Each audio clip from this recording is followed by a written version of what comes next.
Zonun moi chen lina beidon topa ka angel number atang nge chuan message alo thlenga phur takin ken vata ma se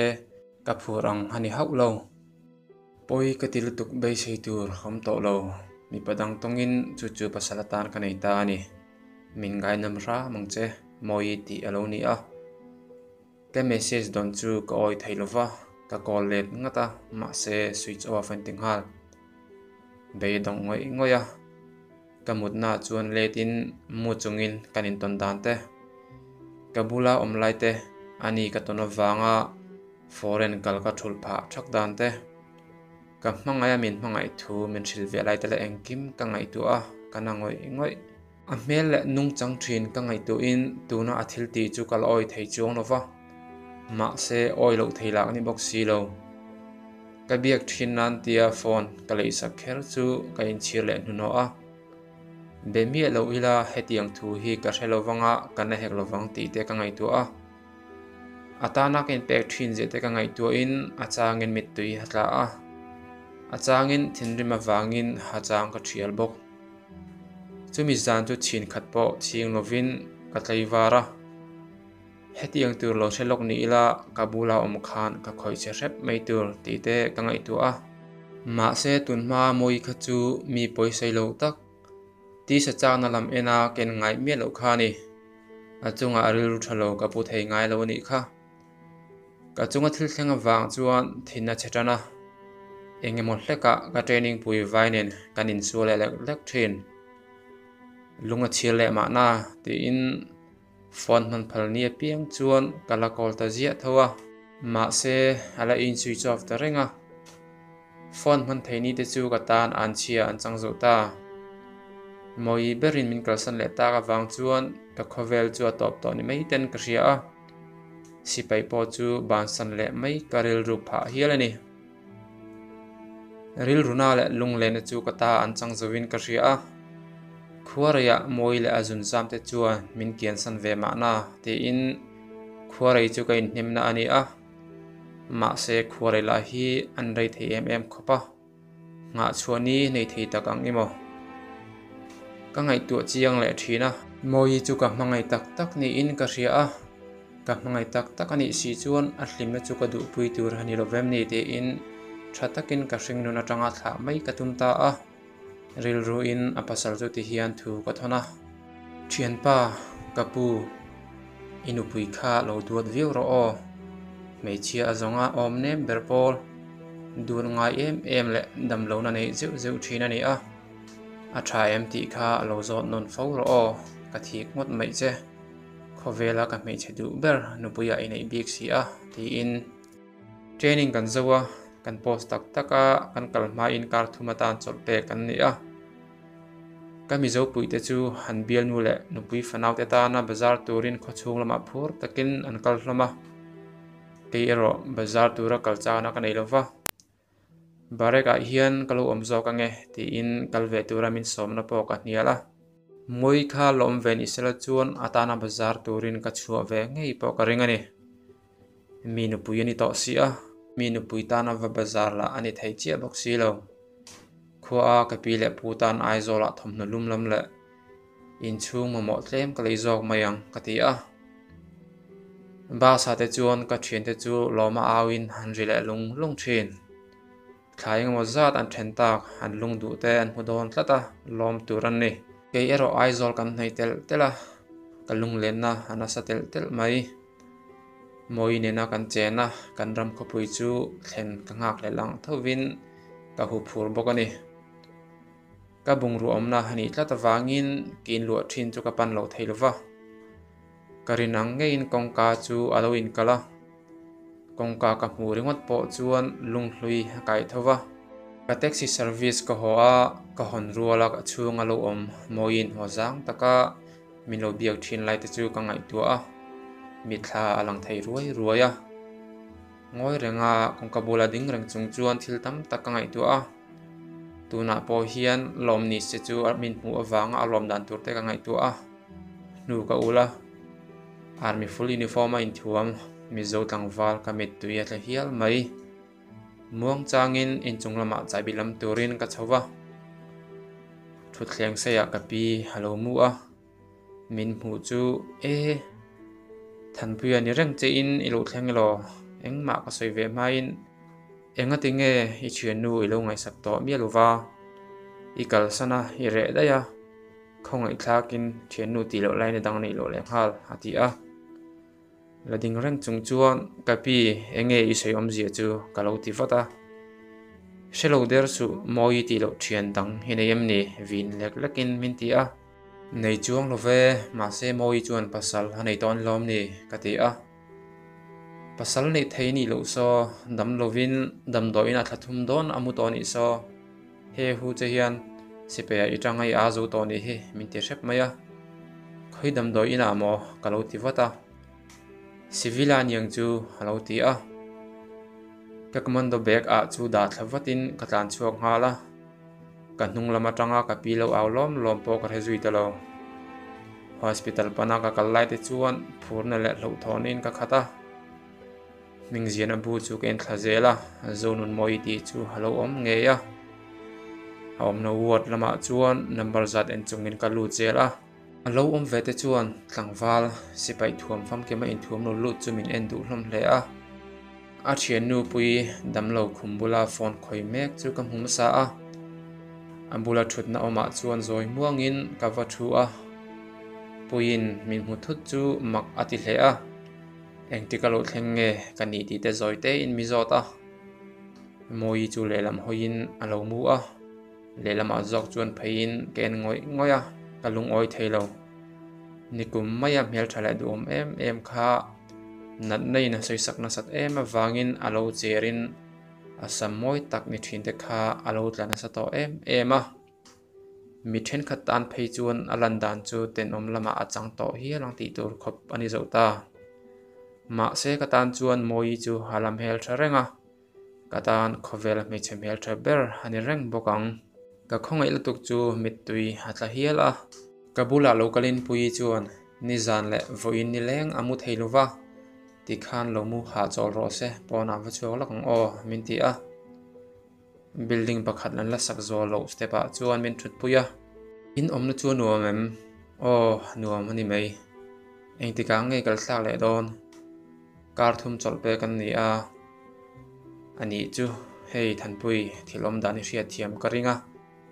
moite hi im hangai hle in ka hria a kalom em bokani ani pon a mangai ve em che a khatia dot manga alo message chapo kha a mangai em wang jok che ani engtin nge alo message che ti ero ka thelo min thengil nan dot mangin message ka thon to kha ati mai thina anat ne hi akhir ema hinlani reng laya kalsan che re ema chu wang chuan kalsana ko pui dang nei turin adu che ani angai thin hle mai che ti ero eminga lam ngun dana ka hria mipa pa tak mei chia ta hria thiam na nga tak ni si je ta le fel ati em che thu a soina sabok thin lo piang non le ma se nang ang mipa tho ton ala thlak hel thu te soya ibula om kha nuamati a inom dun chung kha reilo hati jiate voi khattal mule che chu athil chak ber pakhat ani thu hasoi thin bok I chanchin a soi apiang hian amit tuia tla a kabiang hi chanchin hi ka hril don idam lo thu hi a hria anga lo hong em ang ka tila in ani chu ti boi lovang number ka telit to ati tlat boxi engma soi lovin ka kun renga har to mai thei valut le tawang o ti in kan valut le a alo lamu hil a pui po chu ken thin kom lo chung zonga ka mangai alo en kolwang chuan achunga kalom em a pui hei kom to thowa lo va ho to ta che I chunga kalom tak zetani ti in ka ho tira doctor duty lo kala kan khum zon alo thlenin amu hil ti a hria a lo lamu hil ro se ti in min kalsana anadna khir ti chu kha ka hria a enge hanana tak tak hriat ka du doctor wat fang zo chu mu tumin ka zuya pa zom tak zirsang ti hriat em ha chuan ka thu a kha regiment o rifle zok iniang mo kei bo sipe tan hi ka chak thina nia ka chung ten min du pui tlat lova tun lai kan thalai tam tak tenan peilo sipaya I tang bi ka chuang khop mai che thalai ta na ram mai na lan ti na kong thaber chu sipaya tan hi ni reng ani khoya ngei pos training ka zo ve chawa ka pos tur kala thelo ani chu kan nau pakhat po atang ve a ani chu UP lama khon an posin ka ria chu ti lai chu ana phone a lo ri a lavetin o boite lo ho trep to o le chocolate mo o le phone chu da le a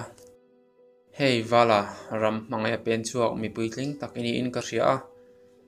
ka thil sei tur te po hi thatta ka idon son thiam ka ring katani I thian nu hi thua cancer hani a anat na hi kan tretlai hretani kan ria tir khan damna change hlem aloma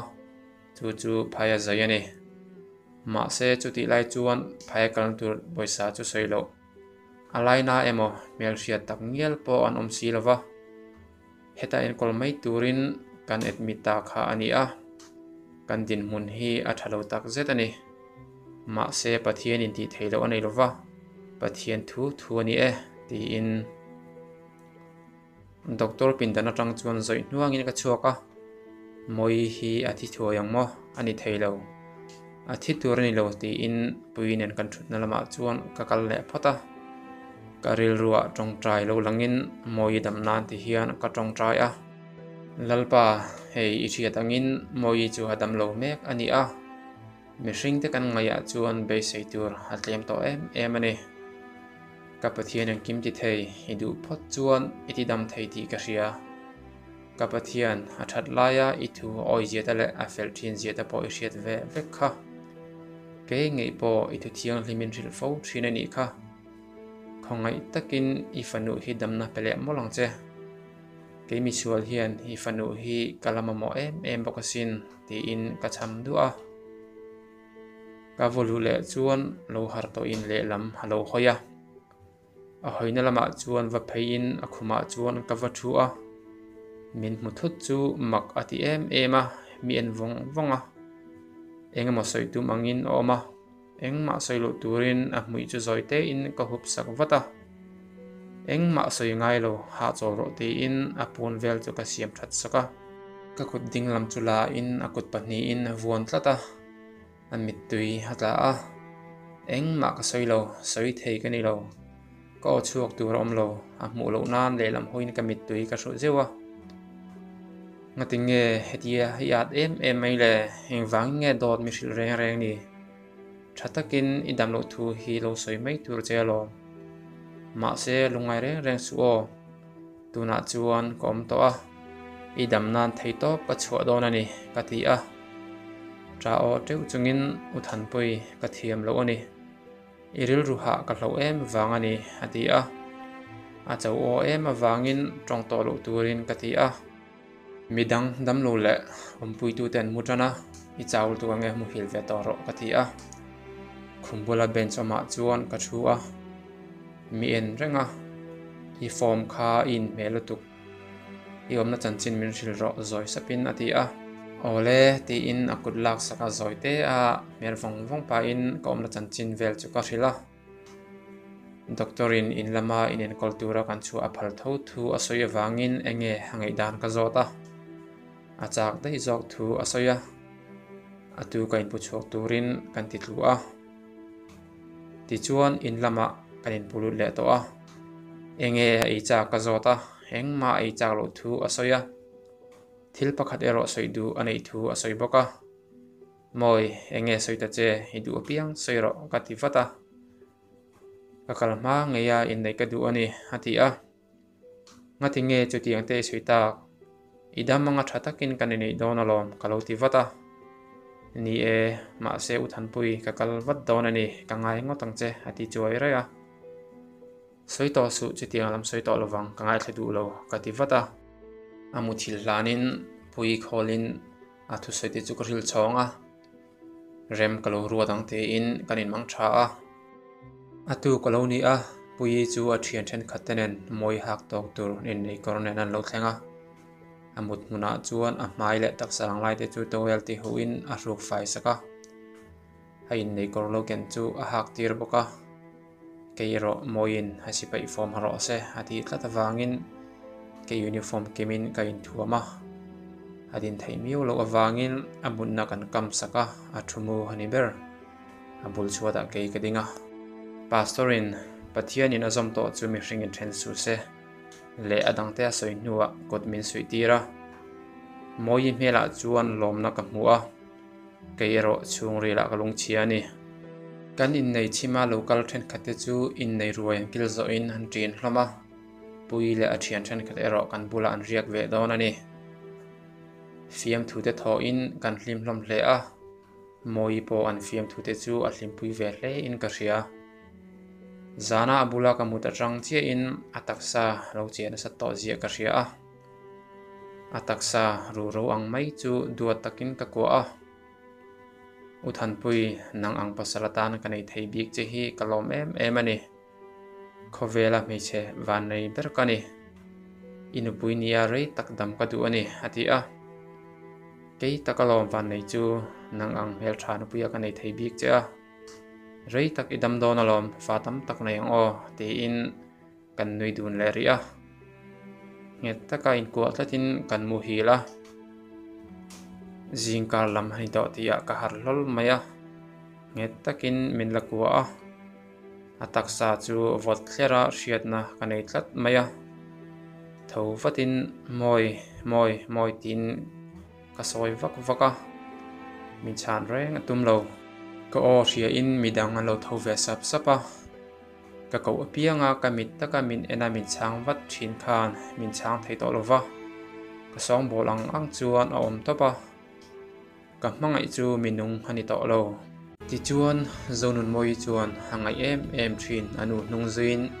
a mangai dali suan hena keile he lungaina khovel hi min kal santa